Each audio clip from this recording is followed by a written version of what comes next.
Let me tell you something about the past me. The past me lived life in phases. There were days when I felt incredibly motivated and I got a lot of productive work done on those days. And then these days were followed by days when I was not so motivated, and as a result, I could not get much done. This cycle of doing a lot and then not doing much at all plagued my life. Whenever I decided I wanted to pursue something, let's say something like reading a book, I was initially very motivated. But as days went on, the initial motivation vanished and I just stopped reading. If I had $1 for every book that I stopped reading halfway or every hobby I gave up on, I would be quite rich. If this sounds like you, then you absolutely need to read the book Atomic Habits by James Clear. This book shares what is going on under the hood. It highlights tools and principles that no longer leave you at the mercy of your mood or levels of motivation. In this video, I'm going to share the key principles from Atomic Habits that completely transformed me. Today, I would say that I am the most consistent version of myself. The very first principle that the book talks about is the power of atomic habits. Prior to reading the book, I had this misconception that in order to do something amazing or commendable, I needed to make this earth-shattering effort. This belief that I needed to move mountains in order to succeed in life was clearly the wrong model to adopt. It actually made me less likely to do that particular activity.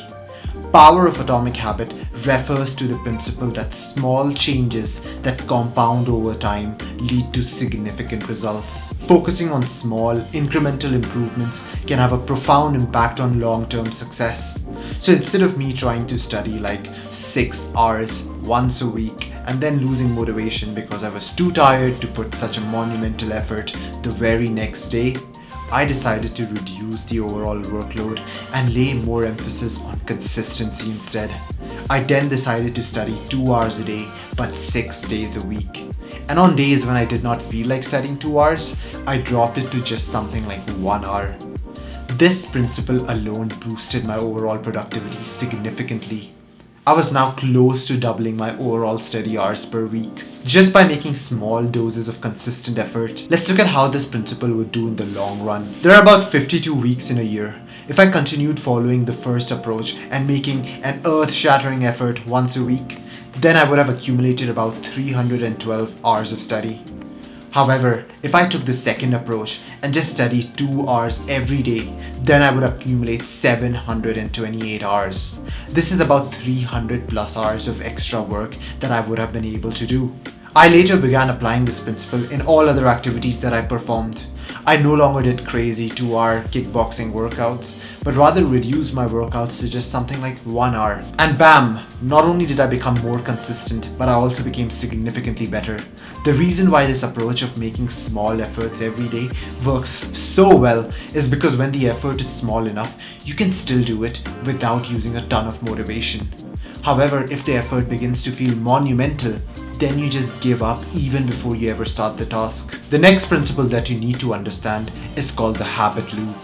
It has 4 key components and they are as follows. There is the cue, there is craving, there is response, and then there is reward. Cue refers to certain indication or hints your mind receives which remind you of a certain habit. In one of his famous experiments, Pavlov observed that dogs naturally salivated when presented with food, an unconditioned stimulus. However, through repeated pairings of neural stimulus, such as a bell, with the food, the dogs eventually began to associate the bell with the arrival of food, so they started salivating whenever the bell was rung. Another example is that many smokers that I know only smoke when they are in social situations or when they drink tea or coffee. In this case, certain social situations and other stimulants such as tea or coffee act as cue to the habit of smoking. Once your body receives a cue, it develops cravings for that thing. And if you're a person who's trying to drop a bad habit, you know how hard it is to fight off that craving. The craving is the desire or the motivation that arises in response to the cue. It's the emotional or the psychological state that makes you want to engage in that habit. Cravings are the driving force behind the habit loop.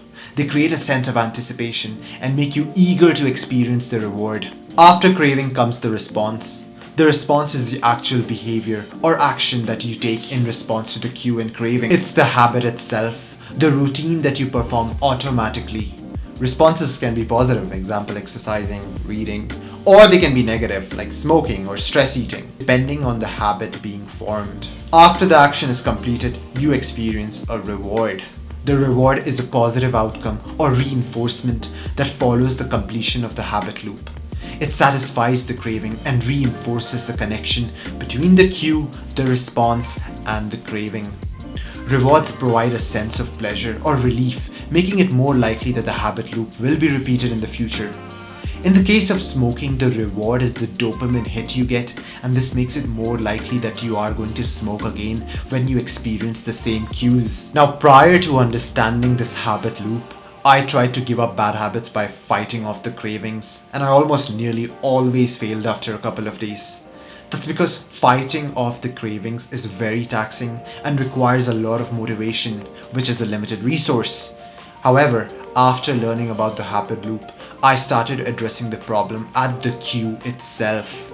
You need to identify what are the so-called triggers to all the bad habits that you possess. When you think long enough, patterns will emerge. Then you need to formulate a plan that allows you to avoid these triggers in the future.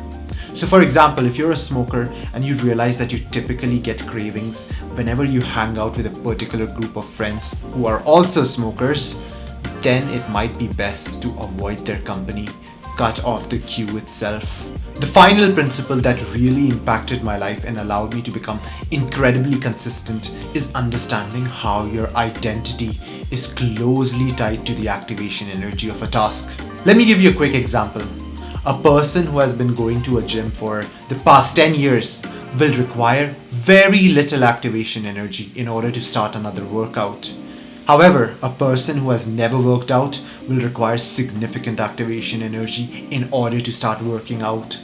This is because the first person has built the identity of someone who works out, and the second person has not done so. You know, the traditional goal setting often revolves around specific behaviors or achievements such as losing weight, exercising more, or quitting smoking. While these goals are valuable, they often miss a crucial component, that is the identity. Identity-based habits involve defining oneself in terms of desired characteristics or attributes.